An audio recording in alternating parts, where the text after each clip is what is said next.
Good morning. Good to have you all here. I hope you had a good weekend. Today at 1:10 p.m. when we meet for lab, you'll turn in the ID of the unknown compound lab from last week. Problem set number 4 you'll turn in.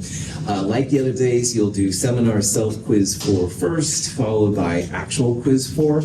Also today, make sure that you turn in the rough draft of your class presentation paper. 2 type pages at least, more is great. Have 1 peer-reviewed abstract and citation, and also there is a cover page that was in the syllabus. Make sure that's on the front of your rough draft. I'm hoping it's not too big of a deal.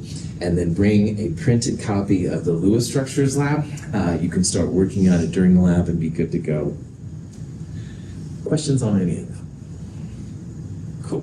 When you turn in quiz 4 today, I will return your midterms to you. The midterm at the very last will be a summary sheet, kind of saying like how you did it, how are you doing in the class as of this time. And make sure you look at that sheet, all right? The lower right-hand corner of that sheet gives you the score, the percentage that you have today. And that'll be really cool. Some of you will have an extra sheet on the end.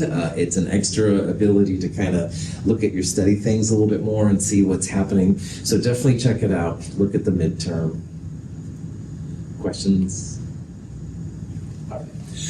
On Friday, we started to look at what's called VSEPR, valence shell electron pair repulsion theory.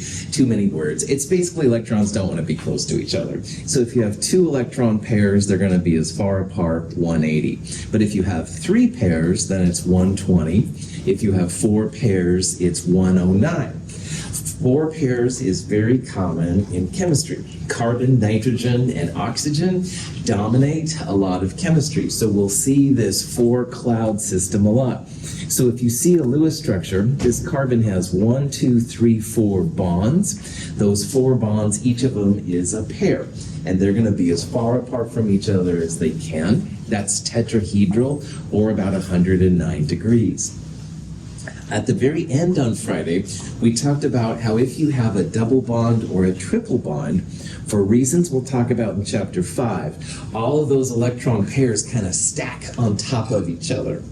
So when you want to find, say, the carbon-carbon-nitrogen bond angle, this is definitely a bonding pair, that's 1 cloud. But this whole triple bond is just 1 cloud. It's not 3 individual clouds, they're stacked on top of each other. So this is like 1 big cloud of electrons, and this is another big cloud of electrons. They're going to be as far apart from each other as they can, 180. So double and triple bonds, they stack. And again, we'll talk about this more next chapter. But for right now, when you want to figure out their geometry, 1 and 2 clouds would be 180, linear, stuff like that. Any questions on that? This is boron trifluoride. This is one of the exceptions to the octet rule. Boron, aluminum, beryllium, gallium, these kind of things, they can sometimes have less than an octet. So this boron has 1, 2, 3 pairs, or 6 electrons. An octet would be 4 pairs, or 8 electrons. Boron's okay. If you figure out the formal charges on this one, everybody is totally 0, which is happy in my world. So 3 pairs, they want to be as far apart from each other as they can. This molecule has what's called the trigonal planar geometry. Angles are about 120 degrees from each other. It's actually a flat molecule. We'll see how this is kind of important for certain types of bonding coming up. And you can apply this to other kinds of geometries as well. So we also looked at systems that have 5 electron pairs. For example, this phosphorus right here, or even 6, oh that's 5, sorry, or even 6 pairs. These kind of molecules only happen when you're in the 3rd period and lower. So the 3rd period go left to right, that would be sodium through argon, those atoms, and down. What's really important here is that these up here never make more than 4, all right? So the thing I'm showing on the screen right there, the trigonal bipyramid, you would never see it for carbon or nitrogen or oxygen. But all the lower ones, you can definitely see those if you want to. So the trigonal bipyramid is what happens when you have 5 atom pairs around it. there's an up and a down, while there's a trigonal planar kind of in the middle. So these have 90 degrees when they're from top to one of the middle ones.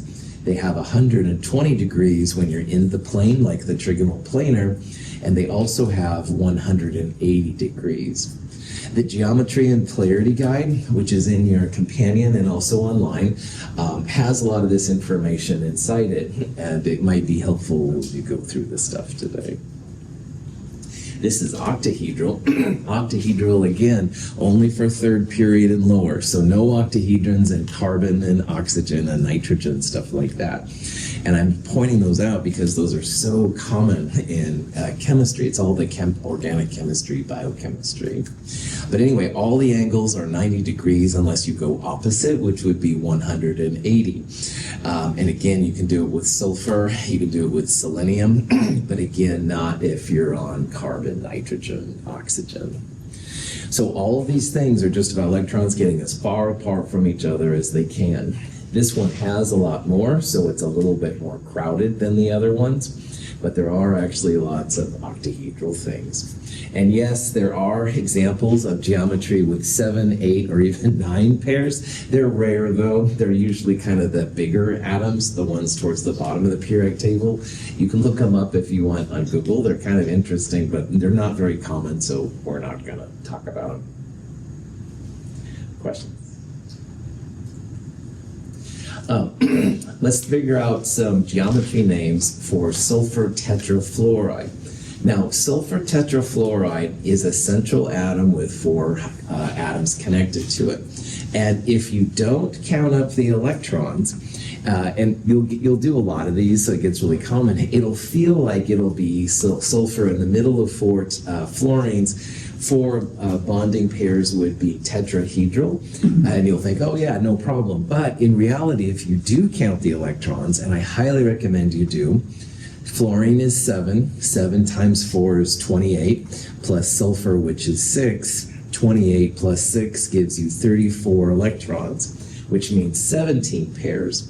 Now each of these fluorines has 3 lone pairs and a bonding pair, so 4 pairs total. So 4, 8, 12, 16, there's a 17th pair there. So again, try to count the electrons and stuff just to make sure you've got what you think you have. But anyway, this is now sulfur, and it has more than 4 pairs around it, so it's breaking the octet. There are 5 pairs around the sulfur, 4 bonding and 1 lone pair. So when you look at the Geometry and Polarity Guide, excuse me, the electron pair geometry here is called trigonal bipyramid because 1, 2, 3, 4, 5 pairs means trigonal bipyramid.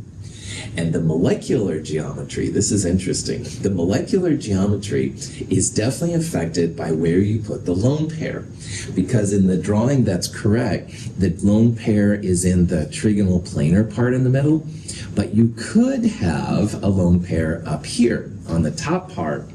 And the reason why you see the lone pair in the plane of the molecule is because unshared pairs, unshared lone pairs, are bigger than bonding pairs. Bonding pairs have to be between 2 atoms. So like this one right here is a bonding pair, but it's smaller. These are just electrons hanging out next to each other. And hanging out next to each other, they're going to take up more space. They want to be further from each other. So lone pairs are a little bit bigger, and they tend to squish the other atoms a little bit because they're so big. So if you have a choice where a lone pair goes, you want to keep it as far away from other atoms as you can. So this is preferred a little bit because you have only 2 90-degree angles, all right? The lone pair here is going to push on those 2 fluorines. 90 degrees is a lot closer than 120. If you put the lone pair up here, there's 1, 2, and 3 lone pairs, or fluorine, at 90 degrees. So more 90-degree angles is usually bad for chemistry. Punchline of all of this is that if you have 4 bonding pairs and a lone pair, it takes up what's called a seesaw. And if you use your imagination a little bit, excuse me, this is like a seesaw. In grade school, the kids go out and play. There's usually like a board with some sticks on it, and the seesaw goes back and forth. If you don't know, it doesn't really matter. But anyway, it looks kind of like a seesaw. The lone pair is right here. That's the molecular geometry that's seen when you have a lone pair. And it just has to be because of that bigger unshared pair kind of bulks out a little bit. So, questions? Okay. Now, if you've seen octahedral and trigonal bipyramid before, you've probably seen a lot of these terms. But I suspect that a lot of these are new to you, which is totally fine. So on today's quiz and stuff like that, we won't be asking octahedral and trigonal bipyramid questions. I'd like to give you a little bit more time to think about that. It'll only be up to tetrahedral. But on the other hand, in the future, these are going to be names that I'd like you to start becoming familiar with. The bottom are all of the possibilities when you have, for example, octahedral electron pair geometries, and the top are the possibilities when you have trigonal bipyramid. Now the first one here on the far left, all of the positions around the central atom are taken up by atoms. And if that's the case, the molecular geometry and the electron pair geometry, same name, all right? So this thing doesn't have any lone pairs, PF5. It's a trigonal bipyramid electron pair geometry and a trigonal bipyramid molecular geometry. However, when you take away an atom and put a lone pair on, like the SF4 we saw just a second ago, now it has a different molecular geometry name. It still has electron pair geometry of trigonal bipyramid, but now it's called seesaw. And if you take out two atoms and put lone pairs there, this creates what's called the T-shaped molecular geometry, and linear molecular geometry is when you have three lone pairs. And down here for octahedral, it's kind of the same thing. The far left-hand side is sulfur hexafluoride, no lone pairs. So the name, the molecular geometry name, is the same as the electron pair geometry. If you take away one atom and put a lone pair there, it becomes the square pyramid. And if you take away two atoms and put lone pairs, got to keep the lone pairs as far apart from each other as you can. It's called square planar. So this is kind of like a language, all right? And I've never really been super good at languages, so practice, all right? Feel free to make some mistakes, kind of figure this stuff out. A couple of things just as a basic thing. If you've been in other classes and they allowed you to say like planar for trigonal planar, in this class you must put like at least trig plane or trigonal planar because there's a square planar, all right? So putting just planar doesn't give you enough information. Or if you've used like trig for trig pyramid, you can't really do that here because there's a trigonal bipyramid, a trigonal planar. So because we're in a more advanced class, make sure that you use the whole thing. Don't just put trig or planar. Does that make sense? Okay. The last topic we're going to talk about here is more on polarity. And earlier, Monday, I can't remember what day it was. We talked about bond polarity, where you have two atoms and one pulls more than the other. But a molecule can be polar as well, and it creates incredible differences to their reactivity. So as an example right here, I have water, H2O, and methane, CH4. Now water, of course, is what we drink, so you probably have used some this morning. Methane is actually natural gas. So if you have a natural gas heater or an oven or something like that, you've used methane before.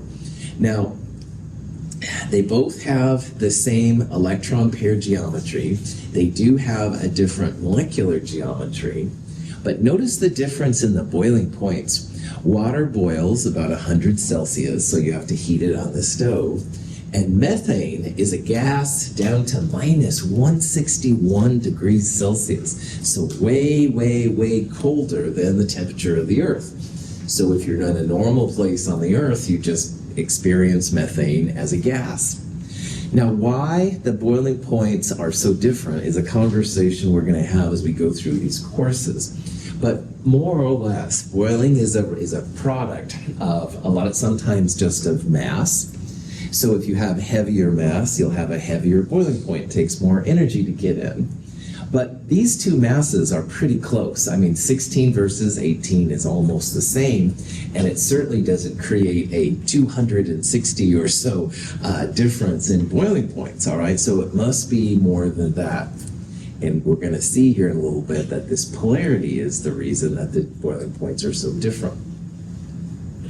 Water is also, though, amazing because it's able to dissolve so many compounds so well. So if you put table salt in, or sugar in, or copper 2 sulfate, or any of these kind of things, it's amazingly effective at getting your solids to dissolve into solutions. So like the solutions we used in the lab last Monday, the sodium chloride, sodium sulfate, sodium carbonate, water does a great job breaking them up.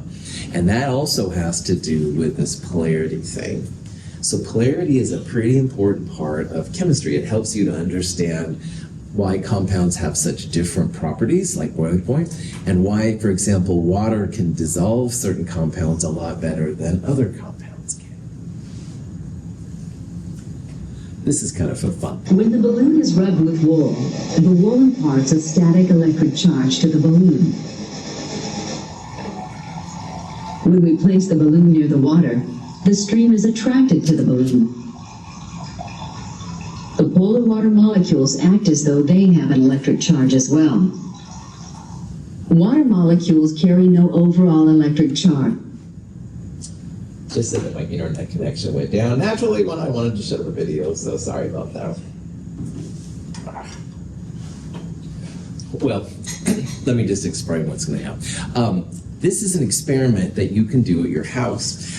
If you have a balloon, all right, they're using a wool kind of thing to create the static electricity, but you can also like rub it on your hair and that creates a static electricity thing. Anyway, if you place this balloon then with the static electricity next to a very thin stream of water, and I mean if it's full gushing out from the sink, it's not going to happen. But if you have just a little tiny trickle, you can actually bend the water towards the static electricity, which is kind of cool. And this is an effect of polarity. Now, why water can do this and why it dissolves compounds and also why it has such a higher boiling point is because water, H2O, it's not flat, all right? So on Friday, we talked about how water, again, my art skills are horrible, but water is in a tetrahedral electron pair geometry. 2 lone pairs and 2 bonding pairs, so the angles are roughly 109 degrees. And that creates a part of water which is a little bit more negative here by the lone pairs, and a part of water which is a little bit more positive, which is down here by the HOH angle, if you will. So static electricity on the balloon is slightly negative. And you can see in this animation what's happening if we would have seen all of it. The waters are aligning themselves toward the HOH angle there is aligning itself towards the negative part. Because in the middle of the HOH, that's where there's a slight positive charge. And the slight negative charge on the oxygen tries to get away from it. Most of chemistry is about positives and negatives attracting or negatives and negatives repulsing. And here the attraction is for the middle of the water to the negative, and it will actually bend your water around. So this is just an example then of how polarity can have like a big effect on things. If you did this with methane, CH4, and you can make methane into a liquid, CH4 has nothing but hydrogen around the carbons. There's no positive and there's no negative. So methane would just go straight on through, but water, which is polar, will actually bend a little bit. Any questions on that? Let me see here real fast. Okay. Well. All right. So to have polarity, all right, like water versus CH4, first of all, you have to have bonds which are polar. Now, O and H have different electronegativities. And if they have different electronegativities, they will be polar. So this part is usually no big deal. Unless you have an N and an N, or a C and a C, or an F and an F, the bond will be polar. But even more interesting is that you have to have a molecule which is not symmetric. And this is kind of interesting. So these molecules here are all examples where the central atom is surrounded by the same kind of molecule, same kind of atom. So this is beryllium difluoride. The fluorines are at 180 degrees opposite. This is boron trifluoride. The boron is surrounded by fluorines, CF4, PF5, SF6, etc., etc. If you have a molecule where everything around the central atom is the same, that's going to be a non-polar molecule, all right? There's a lot more polar molecules than there are non-polar ones, but we will see non-polar ones, and they're kind of interesting too. So here's CF4. All the atoms around carbon are the same. That's going to be non-polar. But if we took one of these fluorines off and put hydrogen in, or a lone pair, or uranium, or anything else, then everything around the central atom wouldn't be the same, and it would be polar. So there's only a certain set of conditions where everything's the same around that'll be non-polar. Most of these things are going to be polar. All right. So let's compare carbon dioxide to water. One of these is polar, and the best way to answer these questions is to draw the Lewis structure. So carbon dioxide, as we saw in an earlier lecture, is a carbon in the middle of two oxygens. The oxygens have two lone pairs, the carbon's happy with 4 pairs. But here's the punchline. The oxygen pulls electrons from the carbon big time. It's more electronegative. But this oxygen pulls electrons from the carbon also. And the two poles cancel each other out. It's like as much as this one pulls to the right, this one pulls to the left. And if they're evenly distributed, non-polar. The bonds are polar. Oxygen pulls more than carbon. But the molecule is symmetric. Everything around it's the same. That's why it's non-polar.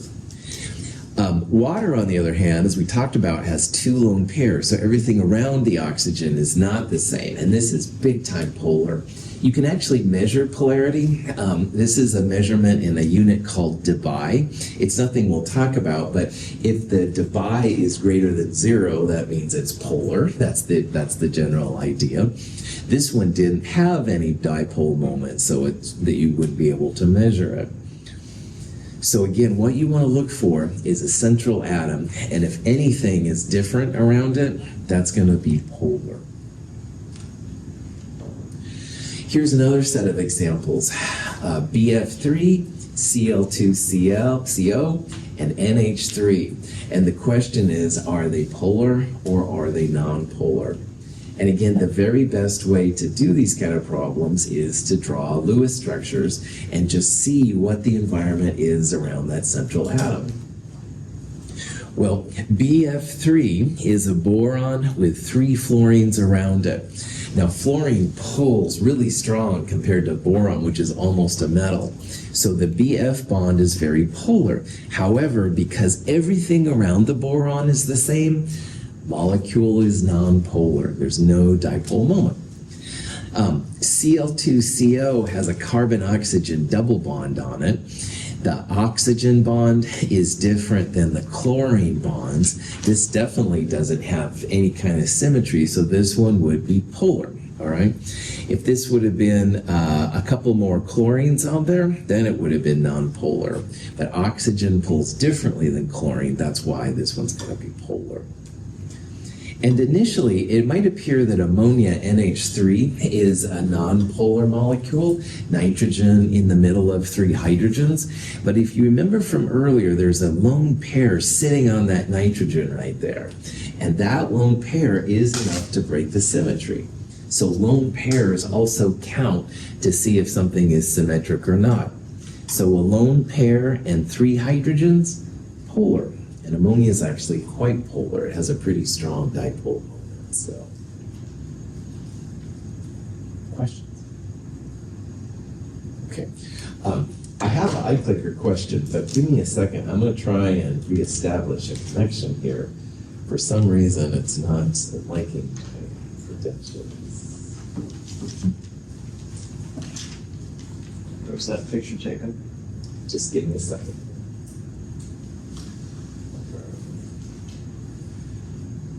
Salmon River Trail, going from Trillium Lake down to kind of by Wilches. So yeah, it was a fun.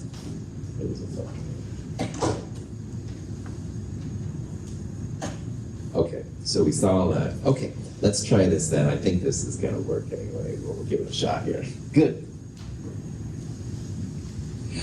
In this question, sorry about the distraction, I want to make sure my internet was working. The question is, which of the following molecules is or are polar? All right, and the ultimate way to do this would be to draw a Lewis structure, and again, you want to look for symmetry, all right, to see what happens. Now, let's pretend that we drew all of the Lewis structures, and I'll show them here in a little bit, but which one of these four cannot be nonpolar? Which one has to be polar by the very definition of the atoms inside? Yeah, nice job, Brian. CLF has to be polar, all right? Because chlorine and fluorine have their own electronegativities. Fluorine pulls more than chlorine. There's no way to draw a two-atom system that's nonpolar if the atoms are different. So right away, let's say that D is going to be polar because it's so different. Now, if you don't believe me, and I totally understand, you can go through and draw the Lewis structures, and that's what I did right here. Well, computer version of it anyway. And yeah, sure enough, boron trichloride, boron, everything around it is the same. They're all chlorines, nonpolar. We saw that carbon dioxide has oxygens pulling equal but opposite. That one's going to be nonpolar, even though the O and C bond is polar. Here's an example of two atoms being the same, N2, O2, F2. As long as they're the same, that one's going to be nonpolar. But there's no way that this one could be anything but polar, all right? Cl and F, different poles, different electronegativities. That one's going to be nonpolar, so. Questions? They'll be polar, excuse me. Okay, so it looks like my internet is good again. So yeah, sorry about that. Okay, smile and keep going forward. Here's kind of a fun for a chemist picture. It shows CH4 on the far left and CCl4 on the far right. And as you go left to right, you're replacing one of the hydrogens with a chlorine. So the first one here has one hydrogen removed and a chlorine put right there. And the next one, they pulled this hydrogen out and put this chlorine there, and then this chlorine was placed in, and then finally you had nothing but chlorine all around. And look at the values for the dipoles, all right? The far left and the far right are nonpolar because everything around that central atom is the same. Hydrogen here, and in this case, it's all surrounded by chlorine. But these other ones in the middle do not have the same around the molecule. So one chlorine makes it actually quite polar, two chlorines, a little bit of cancellation, but still very polar. Here's three chlorines. It's only when the central atom is completely surrounded by the same kind of atom that you end up with a nonpolar molecule. So if you can kind of see this pattern, then you've got an idea of what polarity is all about. And again, nonpolar things have a whole different interaction than polar things. We're briefly talking about it here, but we'll talk about it a lot more in Chem 222 as well. Questions? Has anybody here used vectors in math at all? Cool. If you haven't used them, just shut me out, okay? But if you have used vectors, each of these little poles is like a small vector. And in math, you can combine the vectors to see if there's like a net force being enacted or whatever. That's what they do. And then if everything is the same, the vectors of the four atoms would all cancel each other out. So, woohoo, math is cool. Now, for the rest of you, vectors don't have to mean anything. We won't use them or anything like that. But in even a bigger kids class, that's what they'll use to figure these things out. Questions? Okay, so that's, oh no, there's this one. These are all examples of non-polar molecules. So there are actually quite a few. Now, honestly, if you have to guess if a molecule is polar, most of the time, if you guess that it is polar, that's a pretty good guess, because almost always there's something weird. But you will see some weird exceptions sometimes of things that are non-polar, and we'll run into some of these. Ferrocene is used in the type of candles that don't have wax come off. They're waxless candles or whatever. Here's a phosphorus version, acetylene, which is used for welding and stuff like that. So there are some examples of non-polar, but we'll talk about how most things are polar in the world, which is kind of neat. Okay, so that's it for this chapter, chapter 4, which is basically just introducing to how electrons are distributed around atoms and stuff like that. On this next chapter, I'm going to start showing the two main theories that are used to understand, at the best of chemist knowledge anyway, like why those things happen, all right? So chapter 4 was basically descriptive as to how the molecules get put together. And in chapter 5 now, we're going to start looking at least a little bit as to why they happen, all right? And that's kind of interesting. We're going to see that there's two big theories. One is called valence bond, and this one right here is an example of what's called molecular orbital theory.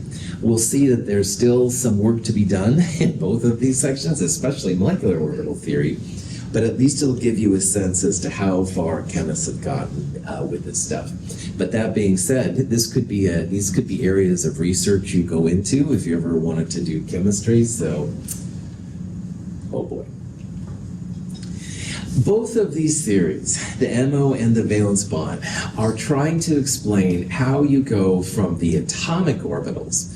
So we saw back in chapter 3 how there are s orbitals and p orbitals and d's and f's. How do you go from those kind of orbitals to the molecules that we see?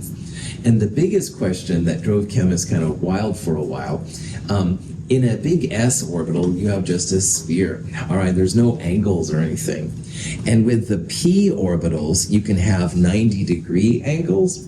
But how the heck do you combine them then to make 109-degree angles like in a tetrahedron? And those are the fundamental questions that kind of drive these areas of research, all right? How do you go from the atomic orbitals, which people pretty well have figured out, how do you go from those to the molecules themselves? And that's a really great question. So the two theories of bonding, the first one we're going to look at is called valence bond theory. And valence bond theory was something proposed by Linus Pauling. Linus Pauling is one of the few great Oregon chemists. He went to Oregon State. It was Oregon Normal College or something at the time.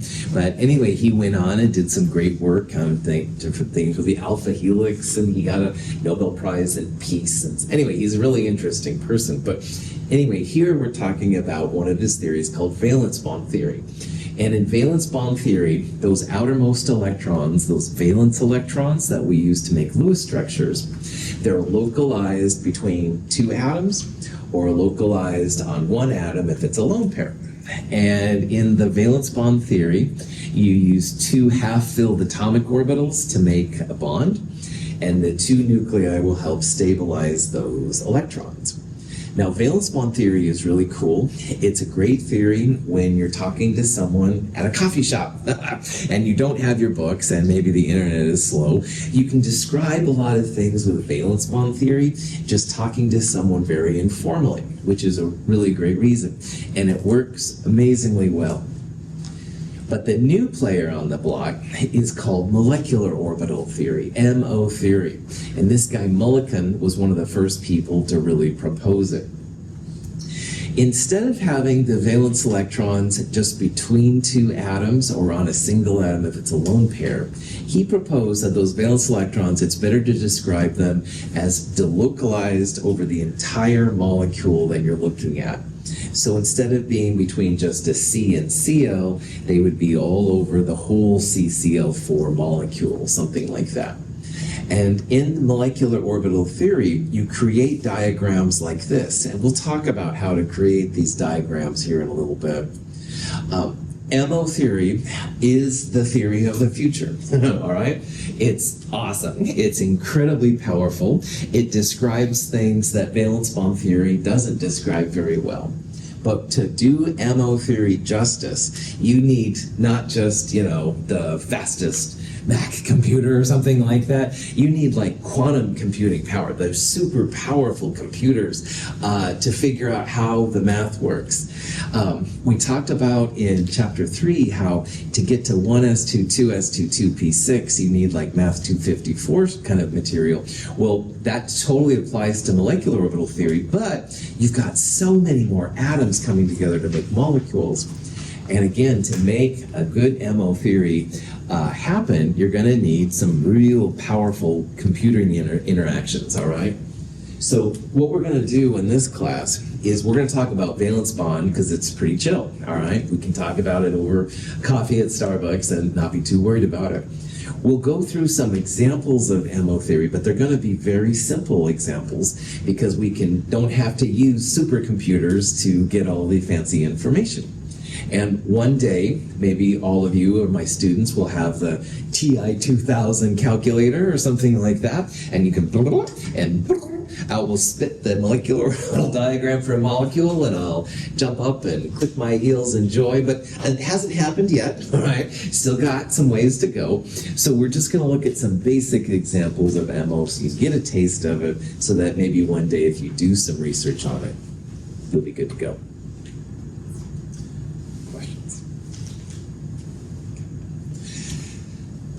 Both theories talk about sigma and pi bonds. So let's go back a little bit here from chapter 4 and just remember what those are.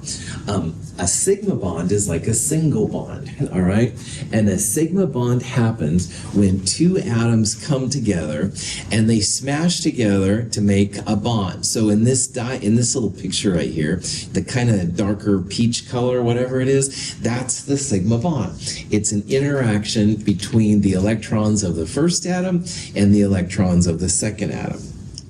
So as atoms come closer and closer together, you can see this is an energy axis and this is a bond length axis.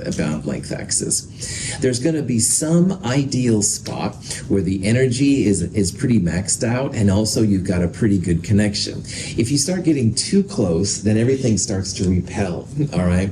The protons on the first one repel the electrons on the second one, stuff like that. On the other hand, as I did with Gabe the other day, as the atoms get too far, then it's hard to hold on, and eventually then the bond breaks. So all sigma bonds have some ideal length and some ideal energy. And most of the time, that's what we'll talk about in this class. Energy of two atoms varies with distance, according to the interplay of the attractive and repulsive forces between them. Scientists try to map things like this to see if there are alternative energies or better energies and stuff. These are all examples of two hydrogen atoms coming together, but it would be similar if you had different atoms. They would just have different bond lengths and different energies. You can have two s orbitals come together. So the ones I just showed were s examples, hydrogen. Hydrogen is 1s1, which makes it pretty easy. So two 1s1 orbitals come together. And again, it's this part right in the middle that's what we've been drawing, all right? It's the ideal overlap between the electrons. So the glue, if you will, is right there in this diagram, and we represent it by like a line. But they don't really have to be two s's coming together. You could have a 2p orbital. Now, in chapter 3, we saw that fluorine was 1s2, 2s2, 2p5. And when you did the orbital box diagram on the 2p5 part, we put 1, 2, 3, 4, 5, but there was one 2p orbital that was all by itself. And that 2p orbital with a single electron can combine, for example, with a hydrogen with a 1s electron. They smash together somewhere in between, and that's what the sigma bond is between those two. So you can have two S's coming together, you can have an S and a P coming together, and of course you could have two p orbitals coming together. But again, the punchline is that each of those atomic orbitals has a single electron inside it. Any questions? Now, going back to the original question, we're going to use valence bond theory first. But the question is, how do you account for bond angles which aren't 90 degrees or big spheres, basically? And what we're going to do first is look at boron trifluoride. So Pauling thought about this, and he thought, well, probably it's only the outer electrons which are involved in bonding. And we saw how boron is in group 3A, so there are 3 valence electrons. Boron is 1s2, 2s2, 2p1. It's the 2s2 and 2p1 electrons which are the valence electrons. The 1s electrons are core, they're boring, and they sit next to the nucleus. So how do you account for these electrons becoming trigonal planar? And in a nutshell, what he proposed is that you can take atomic orbitals and make what he called hybrid atomic orbitals. Now, if you take orbitals of different energy, and remember we saw that 2s orbitals get filled in before 2p, the 2p higher energy orbitals and the 2s lower orbital energies, they hybridize, which means they mix. And if they mix together, you end up not with a 2s and 3 2p's, but you end up with a bunch of hybridized orbitals which are the same energy. So in this case, what happens is the 2s and 2 of the 2p's create what he called sp2 hybrid orbitals. One of the orbitals is not being used in this example. We'll talk about that later. So when you hear the term hybridization, it just means that the orbitals are mixing together, and the lower energy orbitals and the higher energy orbitals come to some midway point. All right, so they all have the same energy. And if they all have the same energy, then they're going to take on these weird geometries because they want to be as far apart from each other as they can. Now, this particular diagram comes from a 2s and a 2 2p's. So one s, one 2s, and 2 2p's. So because it's from an s and 2p's, that's where sp2 comes from.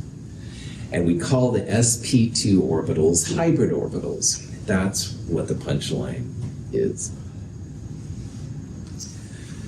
Prof hat off.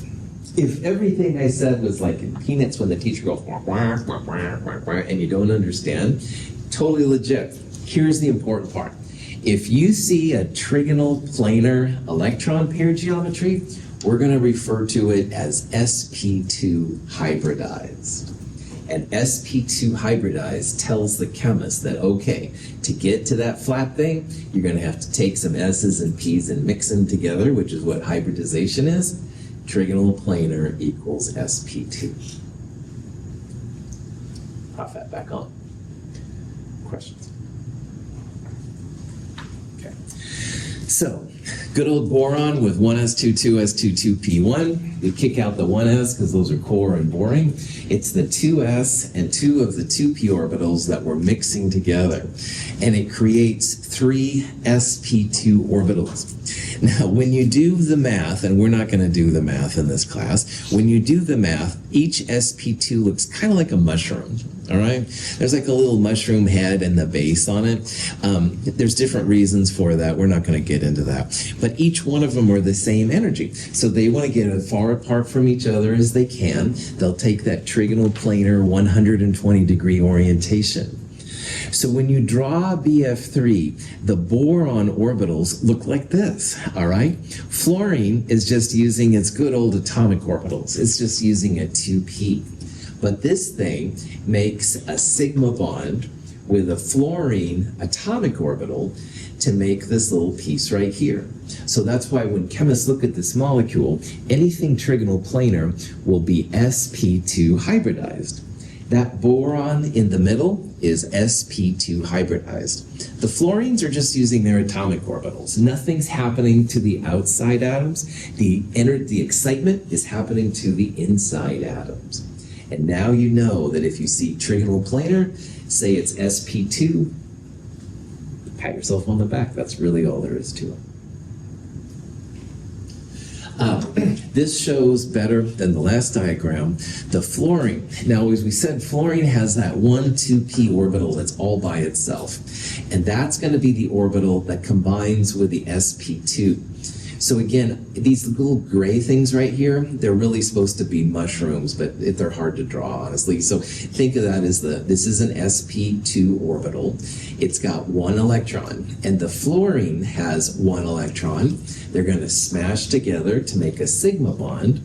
This is why BF3 forms. The central atom hybridizes, all right?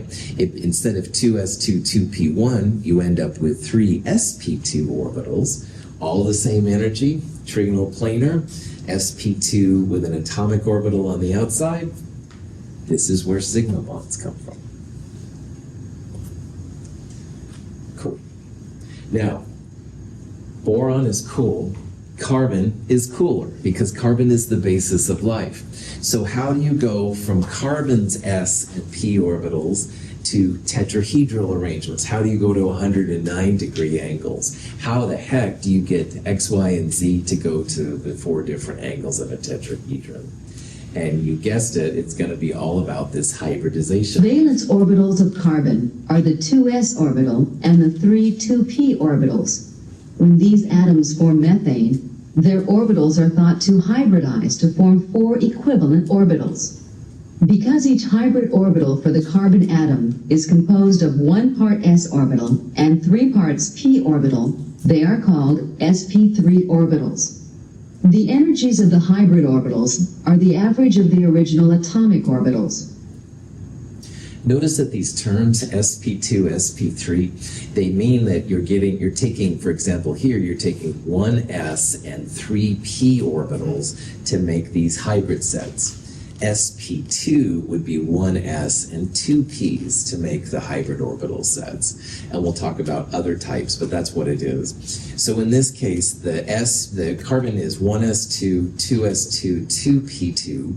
1s2 is too deep. Those are core electrons. But the 2s2, 2p2, the orbitals hybridize, and the higher 2p's come down and the 2s goes up, so you don't create or destroy any energy. That's really important in physical science. You end up with 4 sp3 orbitals and 4 electrons to place inside them. So 1, 2, 3, 4. Each of those sp3 orbitals has 1 electron in it. So this picture right here shows the sp3 orbitals, and they can combine with hydrogen or fluorine or whatever. The outer atoms just use their atomic orbitals. And again, the punchline, if you see something that's tetrahedral, it's sp3 hybridized, just like trigonal planar was sp2 hybridized. So what this comes down to is when you draw a Lewis structure, you see a tetrahedral, and it says what hybrid orbital set or what hybridization is it? Tetrahedral, sp3, good to go. All right, we'll do more of this on Wednesday. I'll see you all at 1:10. Have a good day.